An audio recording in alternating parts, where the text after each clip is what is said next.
Olá, estudante da Escritura Sagrada. Você está na hashtag Dicas de Grego Koiné.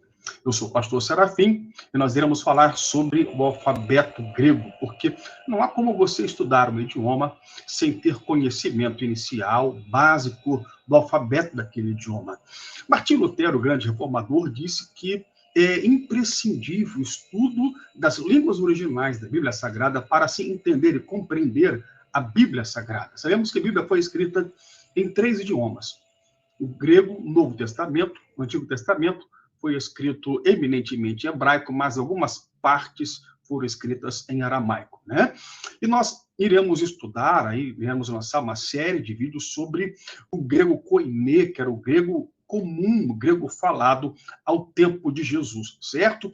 Nós iremos, então, estudar para compreendermos melhor o Novo Testamento. É uma ferramenta imprescindível para se compreender melhor o Novo Testamento. Mas antes de estudar sobre o alfabeto em si, eu quero trazer para os irmãos e irmãs alguns contextos históricos, né, acerca do alfabeto grego. A língua oficial da Grécia, que é o grego, é uma das línguas oficiais também da ilha de Chipre, e uma das 23 línguas oficiais da Europa. Os gregos ou helenes, gregos, são uma nação e um grupo étnico que tem habitado a Grécia desde o século XVII a.C. O alfabeto grego, ele vai surgir a partir da escrita fenícia e acabou dando origem, por sua vez, aos alfabetos latino, cirílico, copta e etc. Por volta do século VIII, os gregos adaptaram o alfabeto fenício para seu próprio idioma, ou seja, então o alfabeto grego ele nasce a partir do alfabeto fenício, é adaptado porque ele continha 22 letras, os gregos crescem mais duas, dão a ele 24 letras. Os gregos também dão sons vocálicos ao alfabeto e mudam a sua escrita radicalmente, porque a escrita do alfabeto fenício, os irmãos aqui têm uma noção aí, como era o alfabeto fenício, 22 letras, era escrito de trás para frente, da direita para a esquerda. Os gregos, além de crescerem 22 letras, além de dar som vocálico ao alfabeto grego, eles também mudam a escrita, passando, como nós conhecemos, da esquerda para a direita, ok? Então, os gregos, eles vão adaptar, eles vão trazer o alfabeto, a importar o alfabeto dos fenícios e vão adaptá-lo às suas próprias necessidades. Isso porque teve que se criar uma escrita, né, por conta do comércio que havia à época. Então, a criação de uma escrita foi benéfica para que aquele comércio ali pudesse ser melhor resolvido, difundido entre as pessoas que praticavam o comércio entre si. Para que os irmãos possam ter aí uma noção, aí nós temos aí, né, as duas primeiras letras do alfabeto grego, que é alfa e beta. Alfa corresponde à nossa letra A, beta corresponde à nossa letra B, e aí a junção das duas tem-se a palavra alfabeto, melhor dizendo, né? Agora nós vamos falar sobre isso aí, como dissemos, o alfabeto grego ele vai surgir a partir do século VIII. Vamos falar sobre os períodos da língua grega, porque a língua grega ela vai passar por 5 grandes períodos.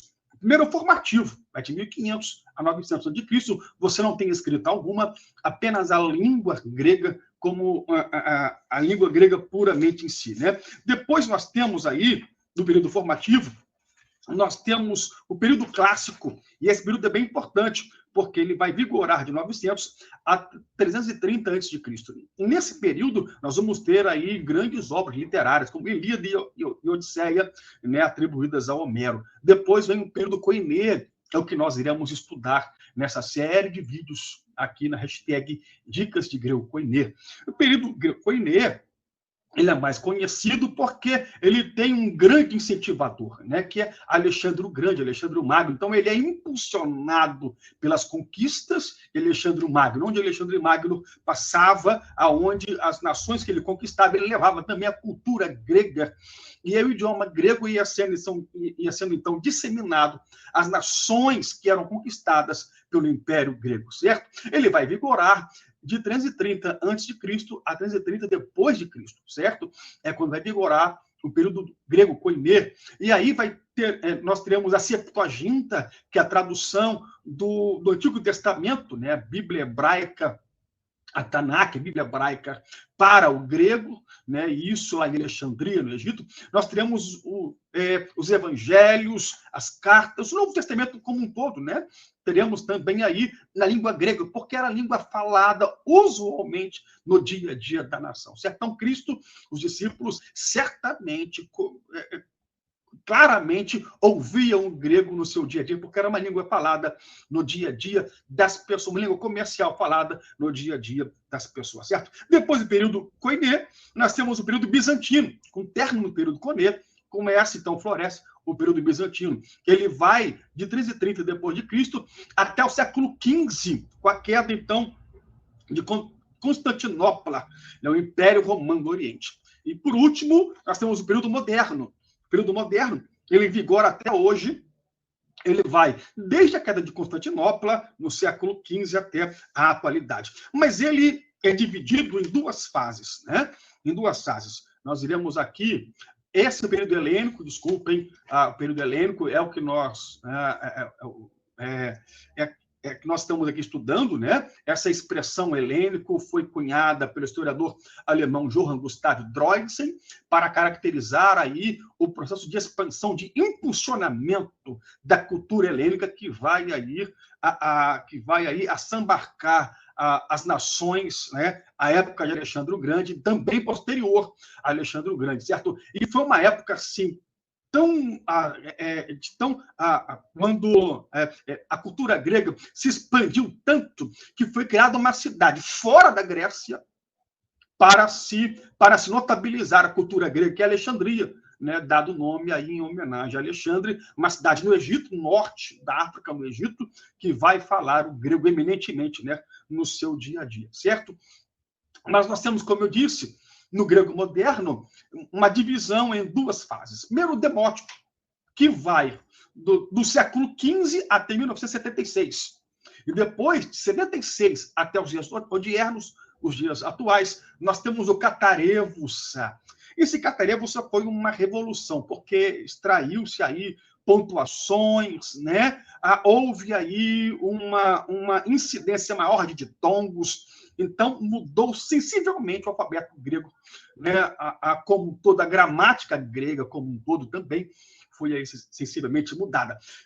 É bom, a nível de informação, dizermos que nós temos cerca de 50% das palavras que existem no Novo Testamento ainda existem hoje. Ainda são escritas da mesma forma hoje. Todavia, não mudou a grafia, mas a fonética consideravelmente mudou. Então, se você falar uma dessas palavras que existem ainda hoje na Grécia, possivelmente ninguém vai te compreender, porque elas mudaram a sua fonética, então é bom também compreendermos um pouco aí do grego moderno, caso você queira, né, de repente para a Grécia, ou ter contato com a cultura grega odierna nos dias atuais, certo? Mas para nós aqui, nos importa sabermos do período Koiné, né?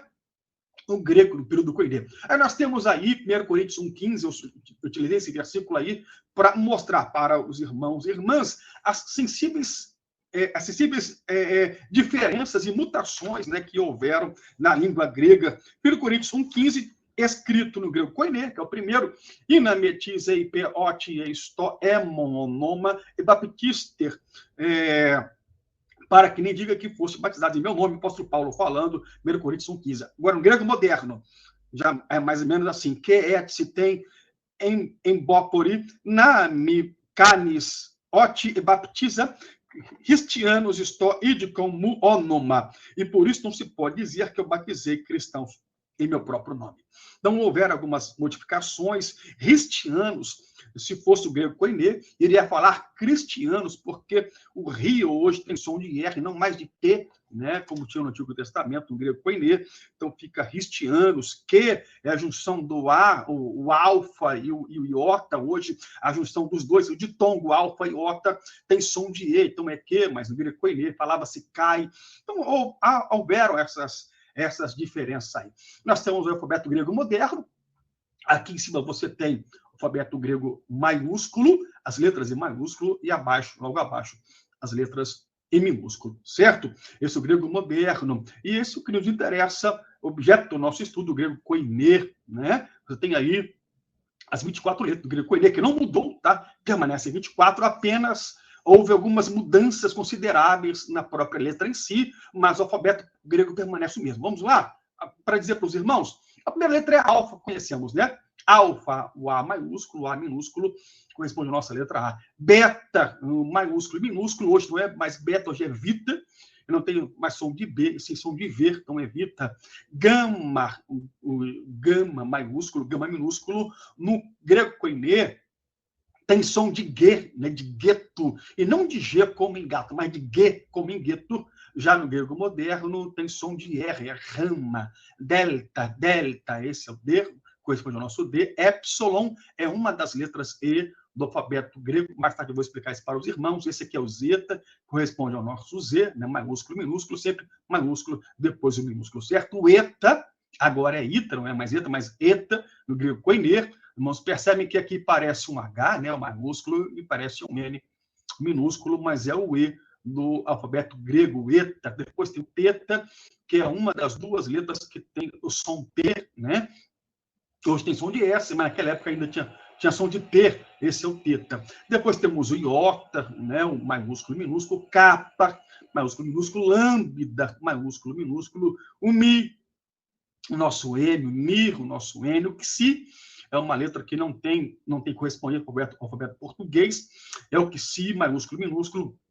O ômicron é um dos dois Os do alfabeto grego, maiúsculo e minúsculo. O pi corresponde ao nosso P, maiúsculo e minúsculo, né? O rho, o maiúsculo parece o P, mas na verdade, é o R, tá? Do alfabeto grego é o rho, maiúsculo e minúsculo. Sigma, o sigma aqui, você pode notar que tem três formas, né? O nosso S, o sigma aqui vai ter três formas, o sigma maiúsculo e os dois sigmas minúsculo. Eu vou explicar também isso aqui depois, porque existe o si de uma forma e o si de uma outra forma. Isso aqui será objeto de estudo mais tarde, tá?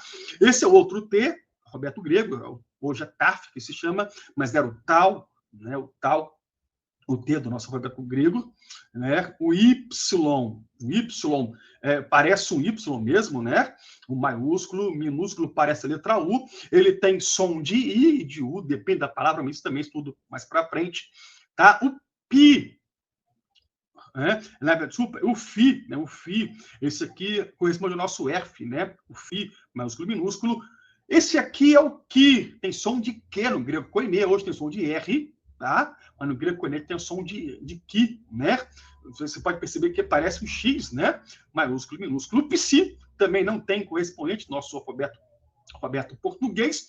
Símbolo, né, da psicologia, o Psi maiúsculo e minúsculo. E por último, como nós sabemos, o ômega, né? Ômega maiúsculo, ômega minúsculo, tá? Então, essas são as 24 letras, né, do alfabeto grego, tá bom? Deus abençoe vocês em nome de Jesus. Até a próxima aula, onde nós iremos destrinchar melhor aí o alfabeto grego, explicar aí suas nuances, né? Letra por letra. Nós iremos aí ter essas aulas com os irmãos, tá bom? Deus abençoe vocês aí, tá?